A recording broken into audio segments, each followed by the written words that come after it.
Un saludo especial para todos y todas en estos procesos de formación y diálogo de gestión cultural.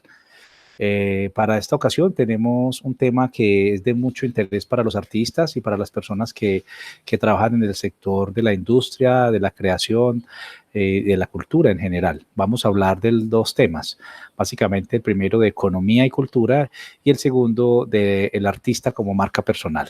Entonces, en ese orden de ideas, los invito a que compartamos una presentación para, digamos, ayudarnos en este diálogo.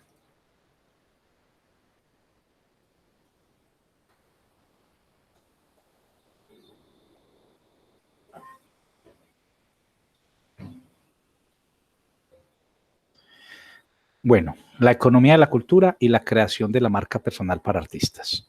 Entonces, empecemos hablando de la relación que tienen el arte y la economía.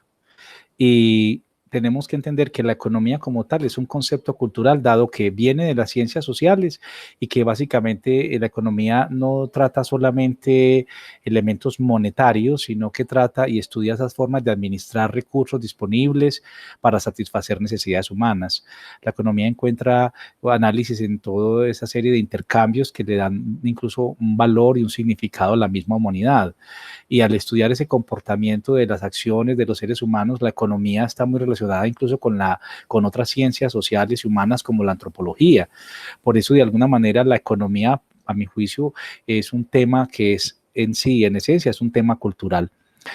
También hablar de economía de la cultura como disciplina es importante entender que hay estudios de pregrado, de posgrado, de doctorado y hasta de postdoctorado que hablan del tema.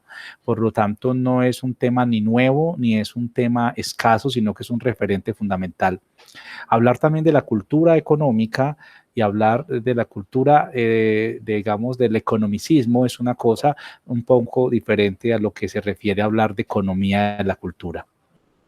Quiero comenzar, digamos, esta recomendación invitándolos a que como referentes teóricos es absolutamente clave consultar los textos de economía y cultura de David Rosby. Es un autor, digamos, que ha trabajado el tema, es absolutamente es una referencia fundamental en cualquier marco teórico que quiera hablar del tema. Igualmente Mark Blau, ¿cierto? Ruth Toews, Seaman, son autores que hay que mirar con cuidado porque traen, digamos, unos análisis de lo que son estos valores que tienen esas producciones en Occidente. ¿Cierto? Las circunstancias comerciales y económicas del arte como tal han sido inscritas en muchos momentos de la historia.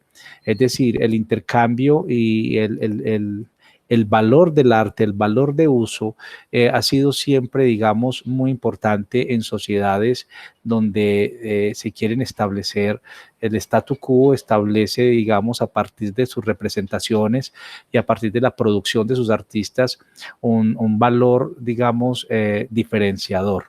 Si miramos en el Renacimiento, por ejemplo, vimos cómo los plutócratas, la iglesia, durante siglos, pero particularmente estoy hablando del Renacimiento, estuvieron relacionados con artistas. De hecho, esta idea del artista genial, de ese artista científico, de ese artista privado, la creación de la obra de arte privada, hacen del arte en Occidente ese arte como diferenciador social, es una idea importante que nace precisamente con el proyecto moderno en el Renacimiento. En la época del barroco, sin lugar a dudas, el artista no solamente tenía, digamos, un valor fundamental, sino que hacía, digamos, cambio de su talento, su conocimiento en arquitectura, en música, en pintura, en cualquiera de las artes, viviendo en la sociedad cortesana. Es decir, su talento lo hacía parte de la sociedad cortesana, era una especie como de siervo. Y ese bienestar personal, familiar y de su entorno lo daba al intercambio de su talento frente a la producción simbólica que hacía para otros, a los que llamaríamos los aristócratas, mientras que en el Renacimiento los podíamos llamar los mecenas. El arte empieza a tomar una dimensión muy interesante durante el periodo neoclásico, donde el arte empieza a acompañar de una manera muy decidida todo el proyecto civilizatorio, todo el proyecto de sociedad, del nuevo Estado. Aquí podemos ver, por ejemplo, la imagen de la pintura de Jacques-Louis David, la coronación de Napoleón, donde nos surge una pregunta muy interesante que es la función social del arte y esa función social del arte cómo genera unos beneficios para el artista, para sus entornos, unos reconocimientos e incluso unos nombres, la creación del artista individual, la creación del artista como un ser, digamos, que produce, que crea, que tiene un trabajo y que ese trabajo perfectamente es intercambiable por beneficios y por oportunidades. En el romanticismo, en el impresionismo, en el posimpresionismo, podemos ver perfectamente una función social del arte muy epocal, pero también al servicio de un sistema, digamos, que reproduce unas ideas al servicio de unas ideologías y con la mirada pues ya más moderna, más digamos contemporánea de los mismos impresionistas, donde aparece el concepto pues de autonomía del arte. Este concepto de autonomía va de la mano también de un mercado que empieza a surgir, empieza precisamente en aquellos albores de la bella época, finales del siglo XIX, principios del XX, ya se empieza a hablar de un mercado del arte. De hecho, Vincent Van Gogh, recuerden que dentro de todo lo que es la historia anecdótica de los artistas, trabajaba como vendedor de arte, incluso sus obras se las compraba su hermano. Ya esos valores de cambio aparecen de manera absolutamente explícita. En el siglo XX, sin lugar a duda, las primeras vanguardias fueron vanguardias que fueron atravesadas por el comercio. No fueron pocas las veces a las cuales Picasso mismo se refirió al tema. Tuvimos un mercado del arte ya con unos niveles de especialización muy particulares, con unas características de diferenciador social claves y en un mercado de especulación muy grande. Ese mercado de especulación llevó a que obras tan importantes y tan reconocidas en la historia del arte conceptual como La mierda de artista, que fue, digamos, el popó de un artista enlatado, alcance de unos precios increíbles en el mercado, o el urinal de porcelana, pues, de Marcel Duchamp, o las obras y las expresiones gráficas de ese action painting del mismo Jackson Pollock, o las composiciones anteriormente mencionadas en las vanguardias con el nacimiento del arte abstracto de Kandinsky. Es decir, durante esta primera mitad del siglo XX fue muy interesante encontrar esa relación entre arte y mercado. Doy el ejemplo pues de las artes visuales, pero efectivamente puede ser desde las otras artes también muy fácil de reconocer. Ya en la segunda mitad del siglo XX la cosa tomó unas dimensiones todavía más interesantes. Para traerles un ejemplo reciente, Cristo, pues el artista que acaba de fallecer, fue capaz de comercializar proyectos muy interesantes, incluso dio origen a lo que llamaban el Project Art, un arte que se comercializaba a partir de una idea y un proyecto que luego se llevaba a cabo o a veces no se llegaba a cabo. Los dibujos, las fotografías, los bocetos eran comercializados, los patrocinadores aparecían para llevar a cabo, digamos, la realización de estas obras de arte, lo cual connotaba de manera absolutamente directa la condición comercial y de intercambio y el valor que la sociedad le da a este tipo de obras. Jeff Koons, por ejemplo, lo traigo para hablar de un artista clave de esta segunda mitad del siglo XX y la actualidad.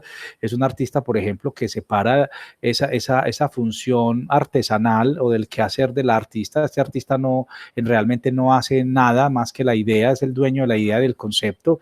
Casi siempre sus obras son muy fuertes, no solamente en el lado conceptual como en la época pues de la chicholina. Ustedes conocen la historia, lo que significaba entrar a una galería de arte o ver una exposición de arte pues con la presentación de la chicholina y las figuras a escala en un hiperrealismo y con elementos más propios de la pornografía llevadas a la escena, pero también el tema de que el artista no produce, ni siquiera cuando hacía las composiciones en flores grandes, ni cuando hacía esas piezas de la chicholina, ni esas formas inflables que está haciendo hoy, que incluso produce en serie y que vende de una manera muy rentable. La contemporaneidad nos trajo efectivamente otros lenguajes y otras preguntas, el arte relacional, el trabajo, digamos, en las distintas plataformas digitales y también la convivencia con estas otras formas de arte más conceptual, objetual, Es arte relacional, arte conceptual, arte objetual, arte tradicional, arte moderno, etcétera. Todos han tenido una característica comercial muy interesante. Dentro de la economía clásica es clave también entender que muchos de los autores de la economía clásica se han referido a la economía del arte. Miremos este análisis, que es un cuadro, digamos, que extraigo de un texto de Luis Fernando Aguado, y me parece muy clave para explicar esto. Dice, ¿cómo aplicar la teoría de valor a bienes y servicios con estas características? Esa es la pregunta central. Y pregunta, ¿cuál es el papel de los bienes y servicios culturales en la sociedad? Esas dos preguntas empieza un análisis se le hacen a los autores de la teoría de la economía clásica, y es muy interesante lo que surge. Miren, en esta matriz, Adam Smith dice que el trabajo improductivo no generador de riqueza material. Sin embargo, también dice que aquí en la columna donde dice que el arte tiene unas características de un mensaje simbólico que debe ser descifrado por quien lo consume, es decir, aparece que Adam Smith dice que el arte ofrece placer y alimenta las posibilidades de pensamiento crítico de los individuos. Empieza a darle un valor excepcional al arte, no como un valor de consumo funcional, sino con un valor que ya más adelante lo conoceríamos como espiritual. David Ricardo y Mill nos habla de que son bienes raros, de oferta fija, de escaso interés para la aplicación del trabajo en el marco de la dinámica industrial. Esta primera y segunda revolución industrial tenía los ojos puestos sobre las ciudades, la producción de fábricas, la creación del mismo obrero. Entonces, este tipo de expresiones terminaron generándose como unas formas de diálogo y de intercambio de unas élites. Malthus y Schumpeter hablan de una manera muy interesante. Dice, son servicios personales, servicios del trabajo usados directamente por el mismo hogar para su propia satisfacción. Si vamos mirando la coyuntura, digamos, el proceso histórico, la teoría crítica, Ruskin y Carlyle nos dicen, el arte y la cultura generan riqueza y bienestar a la sociedad como ingredientes básicos para el progreso de la civilización. La teoría crítica ya trae una función muy poderosa alrededor de estos bienes y servicios que son de un carácter único, irrepetible, excepcional, que debe ser descifrado, que muchas veces son obras de experiencia o son obras prototípicas, y aparece, digamos, otra. La teoría crítica dice, Jevons y Walras dicen, los bienes culturales son claves para el logro de una buena sociedad. Los fundamentos del valor, es decir, la utilidad y la escasez relativa, se pueden aplicar a los bienes culturales. Seguimos en la evolución. Marshall incorpora las críticas de Ruskin y Carlyle de la dicotomía entre trabajo y ocio. Aquí se toca un tema muy interesante que es el tiempo libre, el ocio. El arte hace uso del tiempo de ocio. Las personas leen un libro, participan de una exposición, un recital o una muestra artística, siempre en su tiempo de ocio. Por eso la relación entre productivo y improductivo es una forma productiva de utilizar el tiempo improductivo. Era una cosa bien interesante, por eso Keynes trajo una observación muy interesante ya propia del siglo XX, que sigue hasta nuestros días, que es frente al uso productivo del tiempo improductivo, al uso del ocio o al refinamiento propio de la construcción de una sociedad buena o de una sociedad con desarrollo, para utilizar un concepto posterior, el Estado empieza a ser financiada, pues empieza a ser el financiador principal de la cultura. Eso lo podemos ver también. Robbins empieza, digamos, a determinar eso. Dice, la redefinición del ámbito de estudio de la economía son decisiones de Estado. Si el financiamiento de la cultura se hace con fondos públicos, no significa que no tenga un costo ni que no tenga un valor en la economía. Por el contrario, tiene que ver no solamente entonces con la economía en la cultura, sino con la política económica y la economía política. Es decir, ya tener una política económica alrededor de financiar la cultura con fondos públicos se volvió un parámetro fundamental en el siglo XX.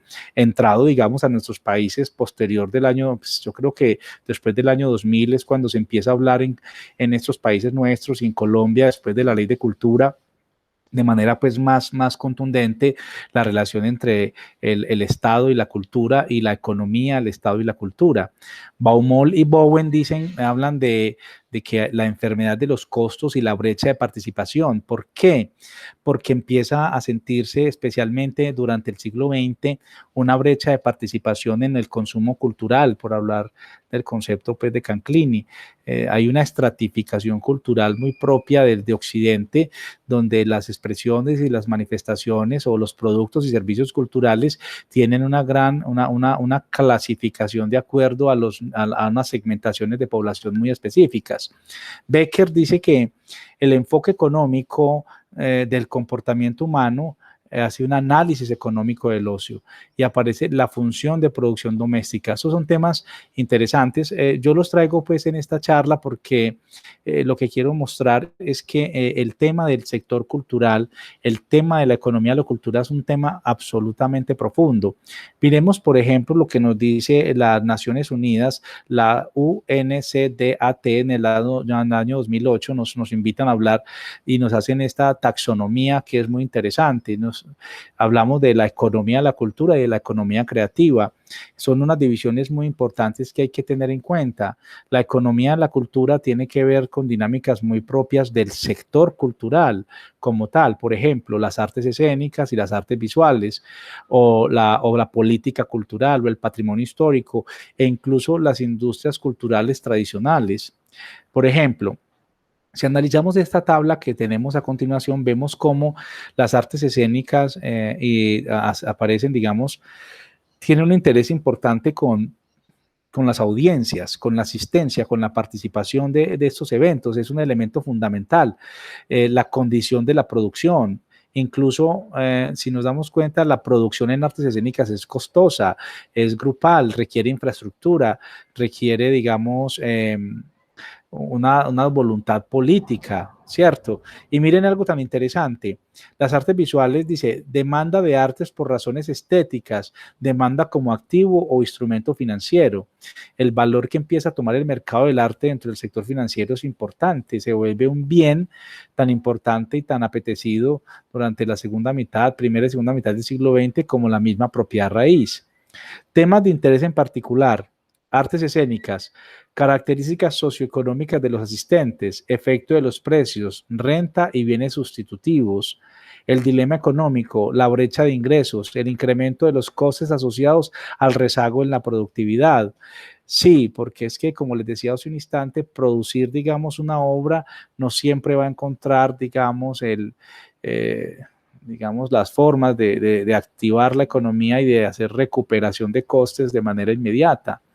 Las subastas y los precios de las obras de artes plásticas entran en un mercado de especulación que también es muy limitado.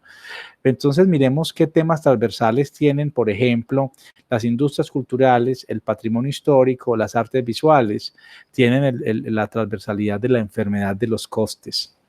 ¿Y eso qué quiere decir? Formación de gustos, adicción racional, aprendizaje a través del consumo. Aprendizaje a través del consumo. Analicemos esa expresión. Por eso en Colombia y en algunos sectores de América Latina se hablaba tanto de la formación de públicos, hoy se habla de la gestión de los públicos y tienen que ver básicamente con el proceso de que hay que subir, de alguna manera, elevar el juicio estético de las personas que consumen arte. En eso consiste básicamente una persona que empieza a consumir arte y el arte empieza a satisfacer sus necesidades y sus deseos, sigue consumiendo y se convierte en una adicción racional, ¿cierto? El capital cultural, es decir, la sumatoria de todos estos activos en términos de producciones, de grupos, de obras, entran a ser, digamos, un ejercicio de capital cultural con un valor tan elevado que es invaluable. Eso es lo que se llamaría un capital cultural con un valor intangible, ¿cierto? Porque ese tipo de cosas son importantes dentro de una sociedad, pero necesariamente no son monetizadas de una manera directa, sino que entran a un valor más grande y más poderoso que el mismo dinero. Entonces, por ejemplo, con el patrimonio cultural, ¿cuánto puede costar un patrimonio cultural? Es una cosa absolutamente compleja preguntarse, porque es que en términos de valor es fácil hablarlo, pero en términos de costos, ¿cómo sería el costeo, la tasación? Pues efectivamente puede generarse monetización alrededor del patrimonio cultural, como efectivamente lo hace la industria del turismo, pero pero no necesariamente el patrimonio cultural debe costearse a sí mismo. Eso es un tema bien interesante. Y ahí viene otro tema de las enfermedades de los costes. Dice, formas organizativas y gestión de las instituciones artísticas, mercado de trabajo de los artistas, valoración económica. Desde que exista esto, existen circuitos y ámbitos y lo que se llama hoy ecosistemas de la cultura, el ecosistema propio de cada expresión, de cada manifestación, de las artes escénicas, de las artes visuales, de las artes plásticas, etcétera. Miremos un poco el tema de la política cultural, la financiación de las actividades artísticas y culturales, y miremos la transversalidad. Es necesaria la intervención del Estado en los mercados artísticos y culturales. De ser necesaria, ¿cuál sería la mejor forma? Y aquí aparecen unas formas o unas estrategias que los estados han utilizado: subsidios, deducciones fiscales, gasto público, leyes, normas, calidad, protección del patrimonio, lo que son los derechos de autor y propiedad intelectual del copyright. Son preguntas propias de la financiación y de las políticas públicas. Es decir, las políticas públicas no solamente están pensadas para dar, para subsidiar, para estimular, también están dadas para regular, también están pensadas como infraestructura, como distribución. Entonces es un campo también importante dentro de la economía de la cultura. En la economía creativa es clave, es decir, el tema de innovación, productividad y crecimiento económico, que es propio de la creatividad y la cultura como factor de innovación, que lo vemos en la publicidad, el diseño gráfico, modas, arquitectura, videojuegos y software. Básicamente nos habla dentro del ámbito de la economía de la cultura, nos habla de un sector muy específico, ¿cierto? Entonces, por eso es importante esta taxonomía, estas divisiones para entender las dinámicas de cada uno.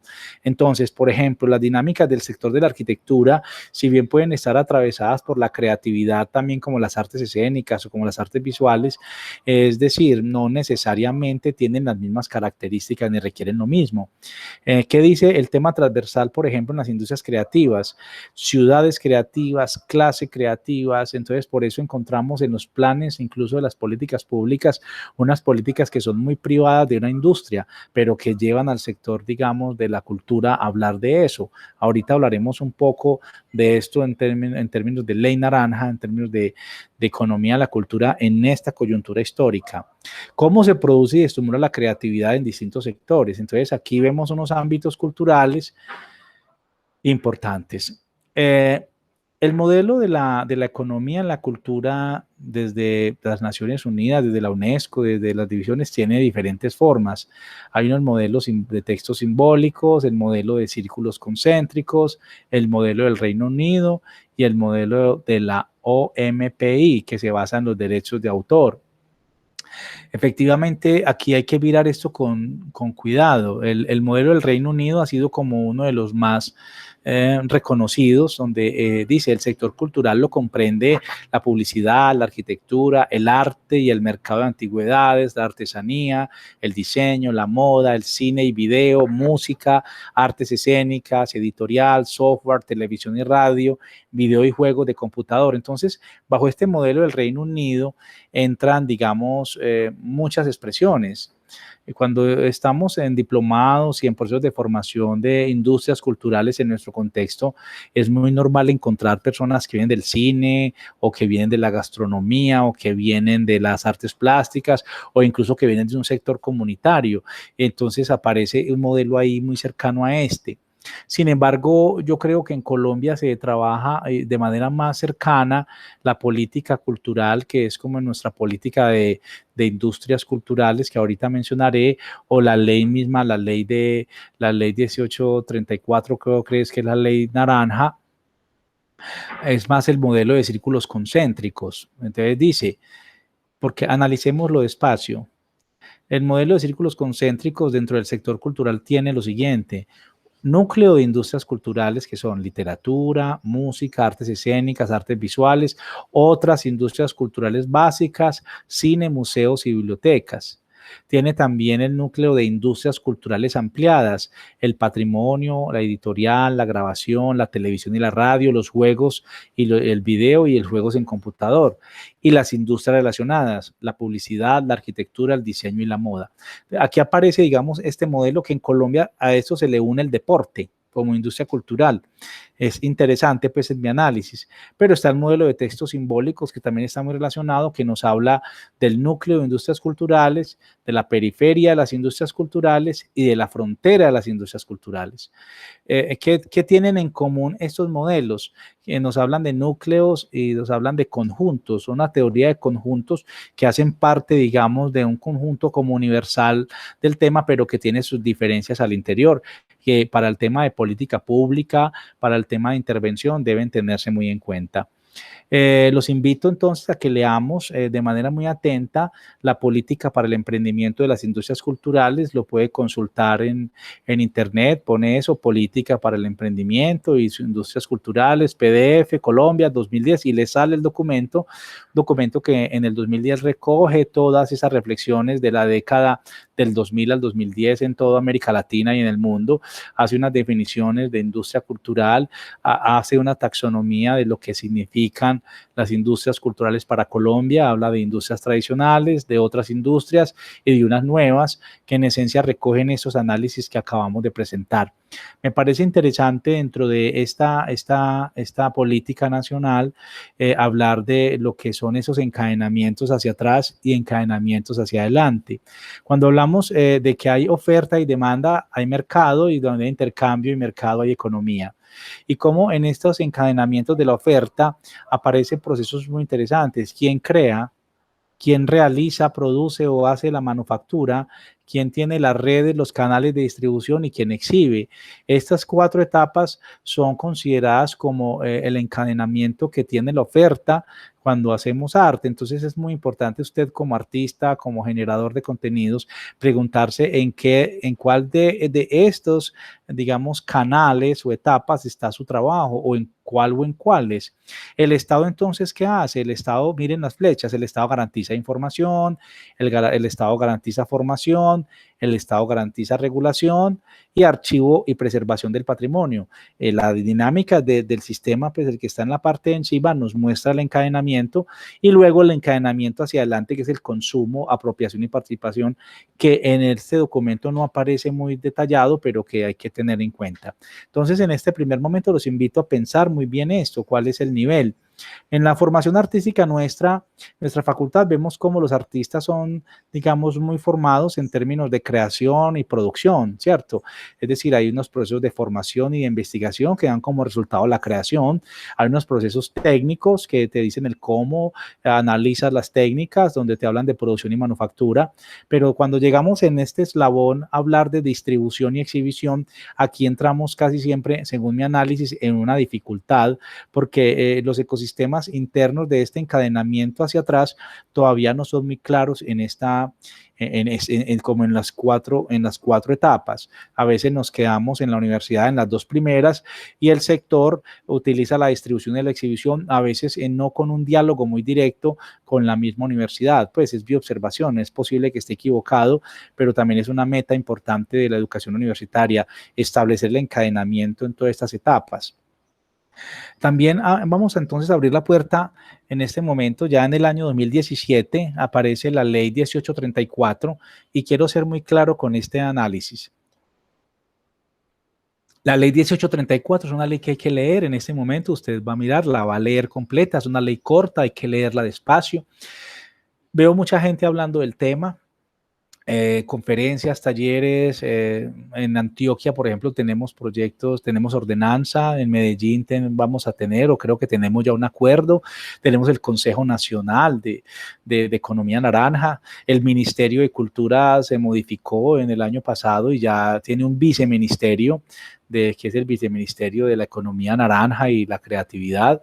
Entonces, es algo que debemos meter en contexto. Primero, es importante entender que la economía naranja nace como una presentación, o como en sí lo que se empezó a conocer fue una presentación, digamos, que viene del Banco Interamericano de Desarrollo, es decir, un banco promoviendo la economía de los colores. Para nadie es un secreto el tema de la economía de los colores, la economía del arco iris, por ejemplo, de la comunidad LGTBI, que tienen incluso su cámara de comercio en Colombia y que tienen toda una estructura y un encadenamiento muy interesante. Las economías verdes, por ejemplo, la economía púrpura, la economía circular, y efectivamente efectivamente dentro de toda esta ola aparece la economía naranja. A mi juicio, la economía naranja no recoge muchos elementos, si usted analiza el texto, recoge muchos elementos que ya se venían trabajando desde las Naciones Unidas, desde la teoría clásica, desde la teoría contemporánea de la economía de la cultura, y lo recoge en una presentación liviana. Es una presentación no muy densa que la vuelve como un manual, un libro de bolsillo. Luego ese libro de bolsillo, esa presentación en PowerPoint de un banco se convierte en ley. En Colombia en el 2017 la ley naranja aparece como una ley y hoy es prácticamente la política de Estado. Entonces, como una política de Estado, en Colombia la política de Estado de cultura nace de un banco, eso hay que tenerlo en cuenta, porque digamos que la política cultural con la ley de cultura en el año 97 nacía pues de unas dinámicas propias de las coyunturas, digamos, globales y regionales y de lineamientos propios de las Naciones Unidas con sus cartas, sus tratados, sus convenios, es decir, podemos encontrar, digamos, diferentes textos, por ejemplo, declaraciones muy concretas que dieron origen a un articulado y unas necesidades y efectivamente la Constitución Política del 91 fueron como el origen de la Ley de Cultura, pero el origen de la Ley Naranja fue efectivamente una dinámica de la economía de los colores promovida pues desde un sector global que podíamos llamarlo el sector bancario financista, por así decirlo, démosle ese nombre. El sector bancario financista en estos momentos históricos, en esta coyuntura, tiene mucha incidencia en los países, en los estados. Entonces, esta política de Estado, primero hay que conocerla. Entonces, hablemos qué institucionalidad tiene la ley naranja hoy en Colombia. Primero, hay unos reportes de economía naranja que son anuales, hay unos observatorios que miran con cuidado esa ley. Ahí está la cuenta satélite de economía naranja desde el DANE. Por eso es tan importante, si usted ve la ley naranja, el articulado, cómo aparece el DANE en un lugar importante, aparece el SENA, aparecen todos los ministerios, incluso el Consejo Nacional de Economía Naranja, son todos los ministerios de un alto nivel, es decir, de ministro, viceministro o director o presidente de instituciones o institutos descentralizados, están ahí sentados. Está Bancoldes, que es pues, un banco de segundo piso que pertenece al Estado, está la ley, aparece efectivamente el tema de productividad en Colombia Productiva, entonces aparece un andamiaje muy interesante que está para quedarse y que lentamente, incluso en estos periodos de pandemia, han tenido, digamos, una serie de incentivos, una serie de manejos administrativos muy interesantes en términos tributarios, en términos de estimular al empresario, de estimular la creación de, digamos, de empresas de este tipo, de créditos, etcétera. Parece entonces algo que hay que tener en cuenta. La ley naranja es una ley que tiene unos sujetos y unos objetos indeterminados, porque así como lo veíamos ahora en la clasificación que aparecía en industria cultural, aparece en sectores, en este momento la ley lo recoge absolutamente a todos. Bajo la misma sombrilla se llama creativo las editoriales, las artes escénicas y el espectáculo, el diseño, todo el tema del turismo y el patrimonio cultural material y inmaterial, la moda, las agencias de negocios y digamos el tema informático, las artes visuales, el desarrollo de software, de contenidos, la publicidad, la arquitectura, la educación artística y cultural, los audiovisuales, la educación creativa, la fotografía, etc. Bajo la misma sombrilla aparecen, digamos, toda una cantidad de condiciones. Cuando leas la ley te vas a dar cuenta. Entonces, la ley trae, digamos, unas alternativas que habla de las estrategias que dice las 7 Is y aparece, digamos, en esencia, esto es parte de un documento que está, creo que está hasta el año 2030, también desde el mismo Gobierno Nacional y el Ministerio de Cultura, y que cuál es la gran estrategia con la ley naranja. Y aquí está claramente, la estrategia de reconocer nuestro patrimonio y diversidad cultural, más adoptar nuevas tecnologías, más adaptar nuestra forma de hacer las cosas y como resultados apropiarse un futuro basado en nuevas industrias creativas. Esa es la ecuación, es la fórmula que están implementando en este momento como política nacional y que queremos, digamos, y que se quiere, que por ejemplo yo como docente quiero que ustedes la conozcan porque no es criticar por criticar, son muchos de los actores del sistema que han participado y han salido beneficiados. Yo quiero decir que incluso para los que van a criticar, conozcan de a fondo esto. La estrategia de las 7 Is son muy interesantes. Primer paso, descubrir y desarrollar las habilidades de nuestra sociedad, la información. Segundo paso, dar el salto a la transformación digital. Tercero, impulsar el emprendimiento. Cuarto, consolidar la infraestructura dura, blanda y digital. Quinto, elevar nuestro patrimonio cultural e inspirar a la juventud. Sexto, diseñar una institucionalidad acorde a los tiempos. Y séptimo, integrarnos con el mundo. Entonces ahí están las 7 Is, que recuerdo que incluso el señor presidente de los colombianos fue motivo de burla cuando estaba empezando su mandato y hablaba de los 7 enanitos de Blancanieves en alguna ocasión, pero esas 7, eso no es un chiste inocente, es una estrategia de política de Estado que se está implementando y que hay que tener cuidado, ¿cierto? Entonces, ¿por qué la economía naranja? Aquí tengo unos análisis que los invito a que los miremos con cuidado. No sé si son correctos o no, solo los quiero compartir. Primero, la economía naranja es importante porque hay un desarrollo de mercados emergentes con producción de contenidos nuevos. Hoy son muchos los contenidos que se están generando.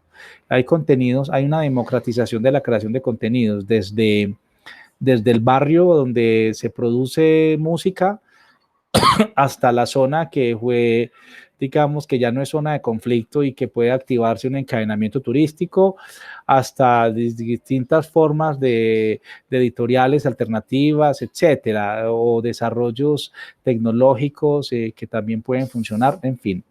La intermediación financiera es un caso importante porque ya es importante tener en la norma de manera taxativa que una entidad creativa y cultural puede acceder a un crédito, es decir, a un crédito bajo unos parámetros muy específicos, y ese crédito le facilita todo el ejercicio de producción, de formalización a este emprendedor, y son créditos que muchas veces vienen de fondos como los bonos, digamos, que da el Estado y se los da a los bancos o entidades, digamos, como cajas de compensación o bancos para que ejecuten esos presupuestos apoyando con créditos al sector, ¿cierto? Entonces, aquí viene un cambio de paradigma. El sector estaba acostumbrado a estímulos y aquí el sector lo van a invitar a que haga créditos. El sector está acostumbrado a la informalidad.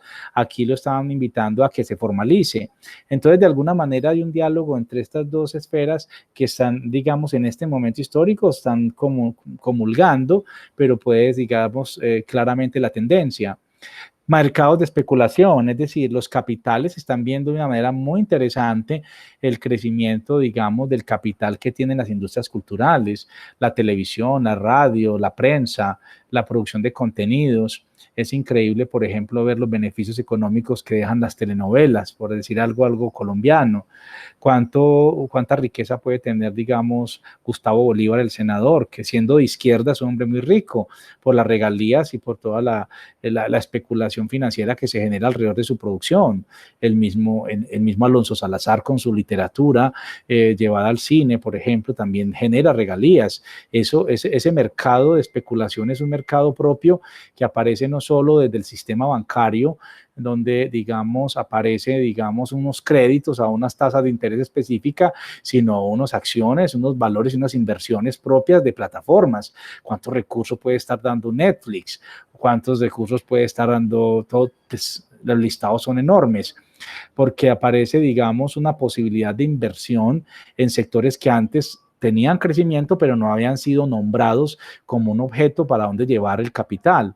¿Esto qué hace? Es como dentro de toda esta ola, digamos, bancaria, de bancos y financiera, de bancarización, aparece la necesidad de formalizar y volver el capital, volverlo papelitos, volver los papeles que se puedan intercambiar y que puedan multiplicarse.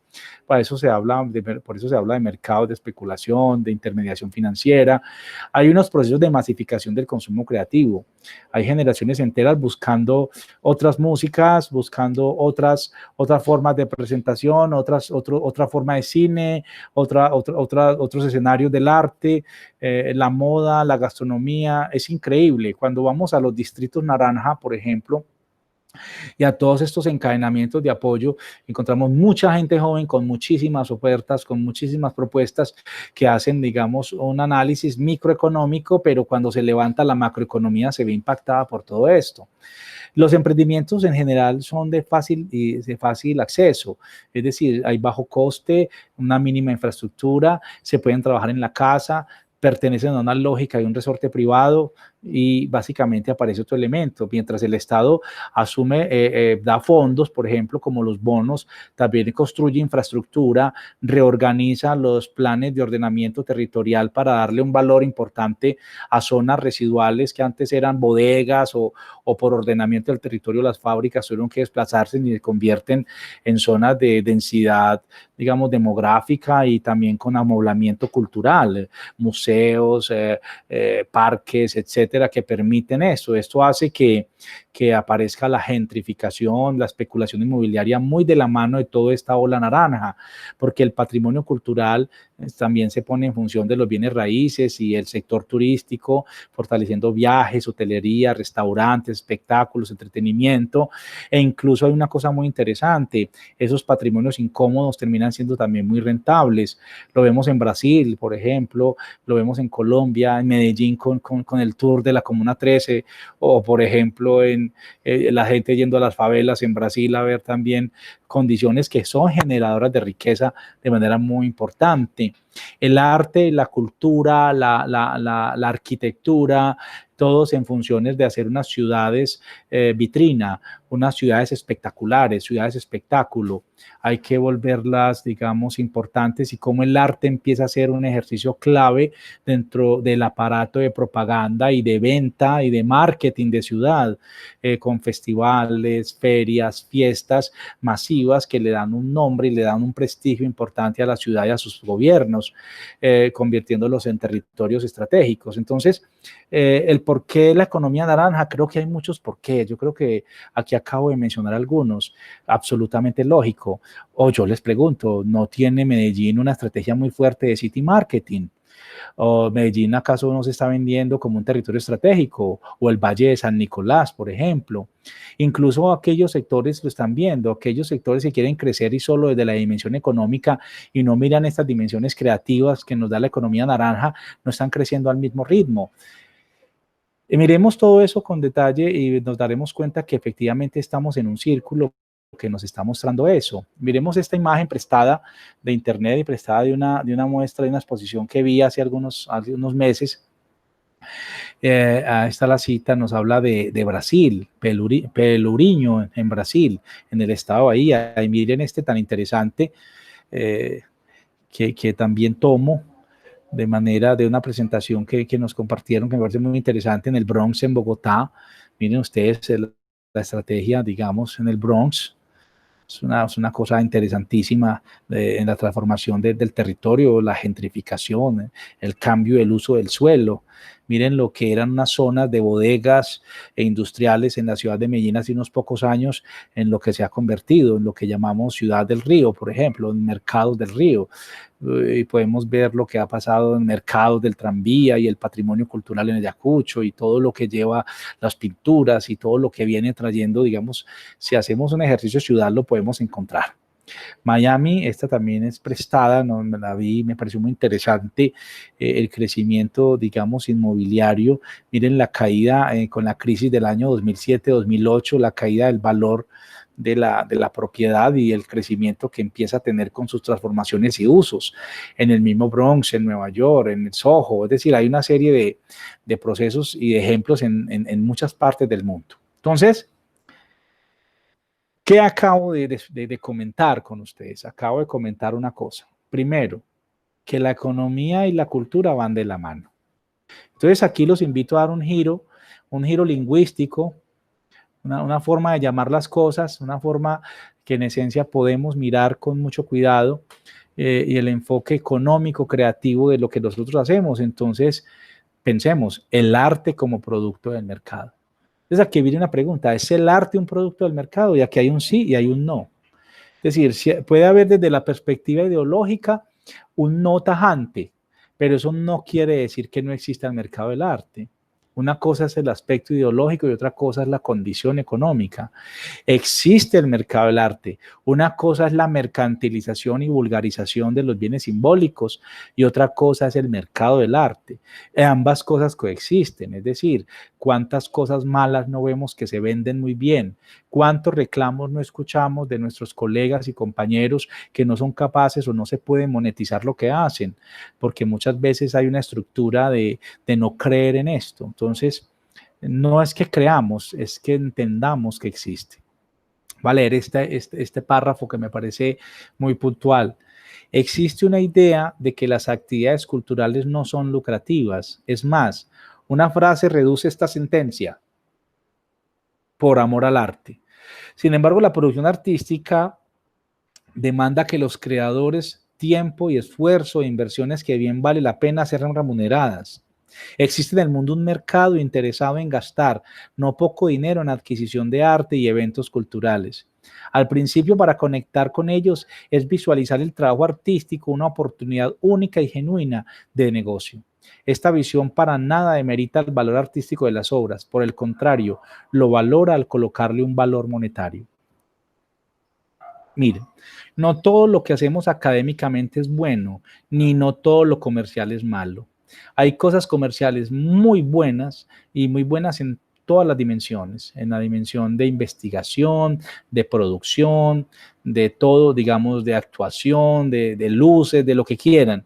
Y hay cosas académicas muy regulares, incluso en las mismas dimensiones. Entonces, no podemos pensar que solo lo que se hace alrededor de la academia y la investigación es lo bueno y que lo que es comercial es malo. No, hay un mercado que lo requiere y hay un mercado que está siendo satisfecho con productos de muy regular calidad. Para nadie es un secreto, por ejemplo, que una casa, hay gente que invierte en un apartamento de 1.200 millones de pesos y los cuadros son comprados en Falabella o son comprados en un corredor de un centro comercial, que incluso no es que esté hablando mal de esas obras, pero son obras que no son resultados pues, de una experiencia y una investigación como la nuestra, sino que son obras que son ejercicios pues de efecto visual y que son obras que se compran como un mueble más y no se compran como obra de arte. Eso nos lleva a unos retos muy grandes en el mercado del arte, la formación de esos públicos, la gestión de esos públicos, el acceso, la distribución, la exhibición de lo que hacemos, creo que tiene que fortalecerse. Entonces aparece algo muy importante. Quiero invitarlos a que no perdamos de vista a Manuel Cuadrado, con sus textos, El marketing de las artes y la cultura, Mercados culturales, 2 estudios de marketing. Este es otro autor mexicano que habla de consumos culturales, la teoría de la mercadotecnia de las artes. Es decir, hay textos del tema. Entonces, ¿cuál es el primer paso? El primer paso es creérselo. Creérselo. Yo soy una marca, mi nombre, yo soy una marca y yo tengo una propuesta de valor con lo que hago. Y yo tengo claro cuáles son los valores diferenciadores de lo que yo hago, porque lo que yo hago es único. Está en un sector, está en un sector, está en un área, está en un encadenamiento, pero de manera tranquila y honesta y sin exageraciones, ser capaz de decir, a ver, ¿cuál es mi perfil artístico? ¿Cuáles son esos talentos que tengo? Llámelo habilidades, competencias generales o específicas, la formación, la experiencia. Es preguntarse y responderse de manera clara a usted qué sabe hacer y qué sabe hacer bien. ¿Para qué le han servido 2, 3, 5, 10 años de formación? ¿Usted en qué se desempeña con obra? De hecho, si usted mira el currículo nuestro en artes, siempre hay una producción enorme. Si está estudiando teatro, si estudia música, si estudia plástica, hay una gran producción. Y esa producción lo hace a usted ser consciente de usted para qué sirve, usted para qué es bueno. ¿Cuáles son sus expectativas de formación, de actualización y expectativas profesionales? Es decir, hacia dónde va, pero también viene un análisis de creérselo en términos de actitudes y valores. ¿Qué actitudes tiene usted para involucrar para eso? Por ejemplo, hay mucha gente que tiene unas obras muy buenas y maltrata mucho su trabajo. Yo soy artista plástico y he estado en salones de arte, por ejemplo, y veo cómo los estudiantes maltratan mucho su trabajo, no le dan la dignidad a la obra, el puesto que corresponde. A veces siguen haciendo obras por una nota y eso es inconcebible. Obras de una calidad exquisita y simplemente después las ve uno en el pote de basura o las ve abandonadas y uno dice, pero ¿qué pasó acá? Y eso es un tema de valores y de reconocimiento y de saber que lo lo que hace es muy valioso y que esa obra, ese dibujo, esa pintura, esa escultura, esa fotografía, ese personaje, esa dramaturgia, esa composición, esa interpretación, etcétera, no son solamente para una nota, la nota es apenas un paso que tiene esa producción dentro de esa construcción suya. Hay que creérselo. Segundo paso, creo que es muy importante asociarse, mirar, levantar la cabeza y mirar con quién trabajar. Hoy es absolutamente fundamental establecer con quién vamos a trabajar, el artista, la compañía, el grupo, qué emprendimiento. Es importantísimo en clave de gestión saber ese artista en qué encadenamiento está. Y por eso cuando está en un encadenamiento, formarse o conseguir o adquirir herramientas de planeación, herramientas de dirección, de gestión, de mercadeo, de posicionamiento de marcas, es capaz de cotizar, de tener precios, establecer canales de distribución, ser proveedor de alguien y que alguien sea proveedor suyo, mirar los nichos de mercado, segmentar esos mercados, establecer relaciones públicas, bases de datos, es decir, conocer ese ecosistema económico en el cual se mueve su trabajo. Muchas veces la universidad no nos forma para eso, eso ni siquiera lo da un curso, es usted levantar su cabeza, dialogar con sus colegas y mirar en redes sociales, en eventos y mirar cómo funciona, mirar la política pública, mirar cómo funcionan los programas desde el Estado, la financiación estatal de los programas.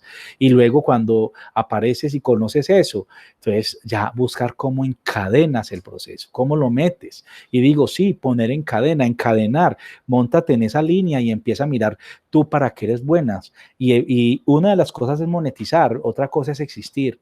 El artista entonces tiene que entender que existe algo que se llama el personal branding, es decir, la marca personal.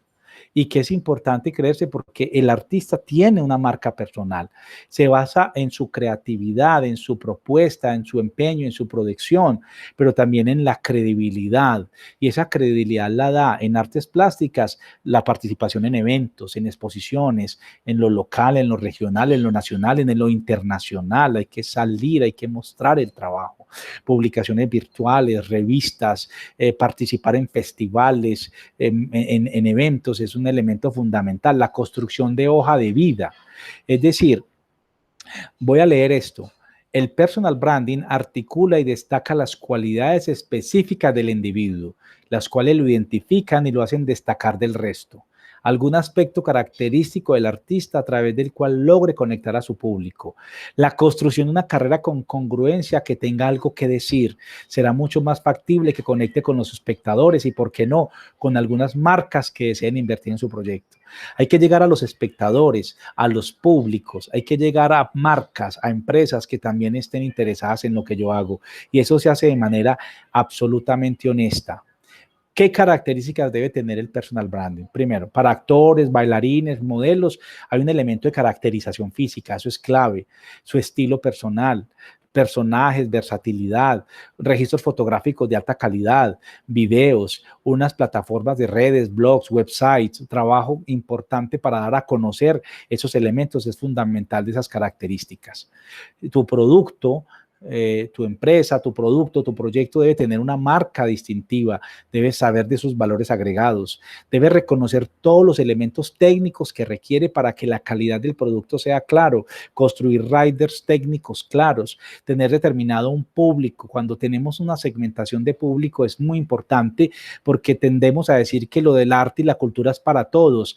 Realmente no. Cualquier persona puede acceder a cualquier producto, pero por ejemplo, no todo el mundo utiliza el mismo champú.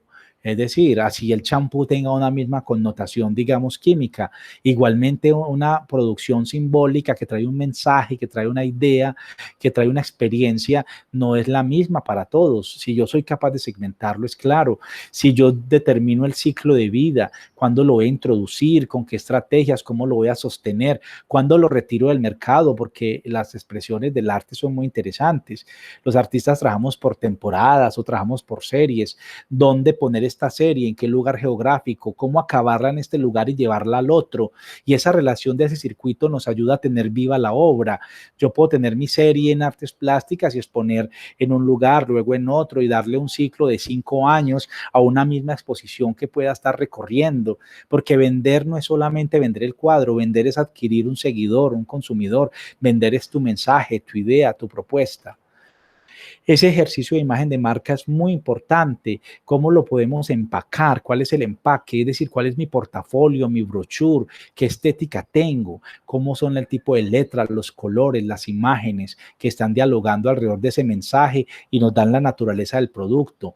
¿Cómo está esa fuerza de ventas, ese diálogo, ese poder del servicio? ¿Cómo estoy comunicando mi proyecto? Si son los verbos, las palabras adecuadas, cómo el nombre, si es el que yo tengo adecuado, los precios, si están absolutamente acordes al tipo de personas a las cuales yo estoy llegando, la calidad si se refleja en el precio, la relación entre el precio, la calidad, el nombre, el empaque, el servicio y el estilo son fundamentales para hablar de ese producto. El producto es fundamental y recordemos que a diferencia de otros sectores del mercado, que primero estudian el mercado para llegar y crear el producto, en el arte y la cultura uno primero crea el producto y crea la imagen y luego llega al mercado. Eso no se les olvide, es un elemento absolutamente clave. Y por eso, cómo lo comunicamos tiene que ser un elemento clave. Si yo estoy en una organización, debo tener un horizonte institucional, es decir, hacia dónde voy en los próximos 3, en los próximos 5 años, qué expectativas, qué perspectiva tengo. Debo conocer claramente en qué, cómo funciona el negocio, es decir, en qué ámbito, en qué sector de negocio, en qué renglón económico se funciona. Y eso lo das porque si conoces los clientes y externos e internos y sabes qué necesidad está supliendo.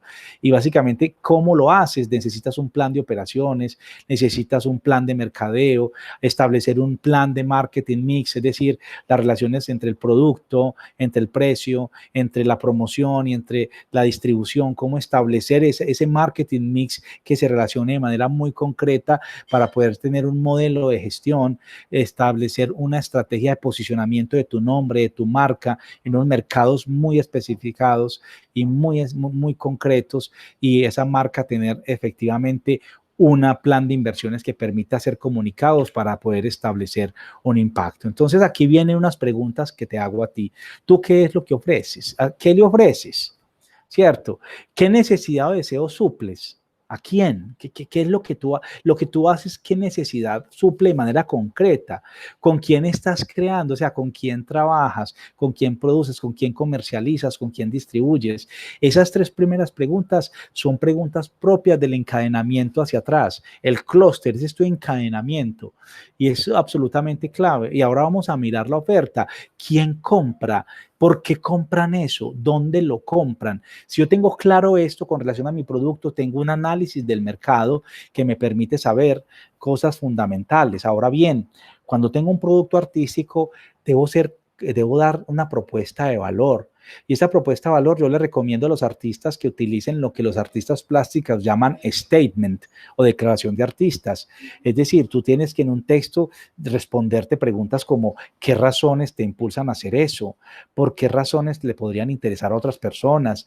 ¿Cómo describes ese trabajo u obra? ¿Cómo luce esa obra? ¿Cuáles son los materiales que utiliza? ¿Cómo se conecta su contexto con la obra? ¿Qué tipo de cultura, tema, problemática aparece, resuelve? ¿Cuál es el mensaje que busca transmitir? Resuelva esas preguntas y esas preguntas son las que le dan la propuesta de valor.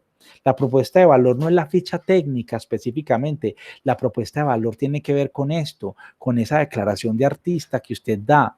Establezca también un plan personal en ese plan de medios, en ese plan de marketing, en ese marketing mix, en ese posicionamiento de marca, establezca qué quiere vender al mes.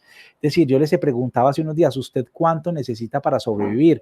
Aquí le estoy preguntando, ¿cuánto necesita vender al mes? ¿Cuántas exposiciones o eventos quiere estar en el año? Participe, busque competencias, festivales, concursos. En síntesis, para los que no son de artes plásticas, eso es muy concreto también. ¿Cuáles son las metas? Determine cuál es su audiencia. Haga un plan de acción que le permita medirlo, indicarlo y proponerlo. Entonces, tengamos en cuenta esto. No hagas cosas a ciegas, por favor. No hagas cosas a ciegas. si necesitas ayuda, búscala. Hay profesionales que te ayudan a comenzar, a perfeccionar. No todos sabemos hacer piezas gráficas, no todos somos capaces de comercializar. Organízate con personas que te puedan apoyar. Piensa como alguien que trabaja el mercadeo o el marketing. Tu objetivo es decirle al espectador por qué está interesado en tu arte, cuál es el beneficio para esa persona. Formemos esos públicos. Es decir, el problema es si alguien tiene 1.000 millones de pesos para meterle un apartamento, si alguien tiene 100 millones de pesos para meterle a un carro, es muy probable que tenga el dinero para patrocinar un evento, para comprar una boleta, para comprar un libro, para participar digamos, de una exposición, para comprar un grabado, una pintura, una escultura. Efectivamente, creo que muchas veces es que tenemos que fortalecer el marketing interno y externo. Y mantenga una conexión. Usted tiene que tener una conexión, limpiar esa imagen, limpiar esas redes sociales, ese Facebook hay que limpiarlo, ese Instagram hay que limpiarlo. A nadie le interesa en el mercado del arte el cumpleaños de tu tía, o a veces tu posición política puede estar relacionada con el producto o puede que no. Entonces tienes que limpiar esos, tienes que tener una estrategia de medios, renovar contenidos, establecer, digamos, los medios hoy en día nos han demostrado que no son solamente canales, muchas veces son fines. Y recuerda que tu portal, llámese blog o página web, tiene unas funciones y las redes sociales tienen otras. Te invito a que mires esto. Es decir, por ejemplo, la emotividad del portal es baja, mientras que las redes sociales es alta. La captación del portal es baja, mientras que la red social puede ir creciendo. La intrusividad del portal es alta, pero la red social es baja. Llevar la gente de tus redes sociales a tu portal donde tú cuentas tu proceso, tu investigación, eso encanta. Haz tu bitácora virtual, tus lecturas, tus ensayos, llévalas a la virtualidad en tu blog, en tu página, y estoy seguro que ese tipo de sistemas van a funcionar. Son muchísimos, aquí recogí algunos: el Teatro Nacional, la academia de esta señora Claudia Cadena, estaba mirando, estudiando su página. Artistas como Nadine Ospina, uno mira y aparecen en distintos buscadores, genera reacciones inmediatas y también hay reacciones profundas. Nadir Figueroa, el profesor de dibujo de la facultad, no sé si todavía lo es un excelente manejo, su página es un excelente repositorio de experiencias donde un cliente efectivamente queda persuadido cuando la ve. Ítaca tiene un ejercicio increíble de galería virtual que me permite vender la obra desde lo virtual y permite conocer los artistas. Y miremos, por ejemplo, plataformas como CESA Colombia para espectáculos. Son muchas las posibilidades que da la comunicación. Entonces, informar, persuadir y recordar. Hay que comunicar. Así es que preguntémonos, ¿usted dónde está hoy? ¿Cómo y dónde se ven 2 años? ¿Cómo y dónde se ven 5 años? ¿A qué sector pertenece? ¿Cuál es su sector? ¿Cuál es su actividad económica? ¿Quiénes son sus aliados claves, sus socios estratégicos? Muchas gracias por prestarme atención. Economía de la cultura como una condición propia de lo que hacemos. Y marketing personal. Piensa en tu trabajo como una propuesta que alguien la necesita, que alguien la desea, que alguien quiere hacer parte de ella. Entonces, en ese orden de ideas, les agradezco mucho, digamos, esta atención y seguimos en contacto. Muchas gracias.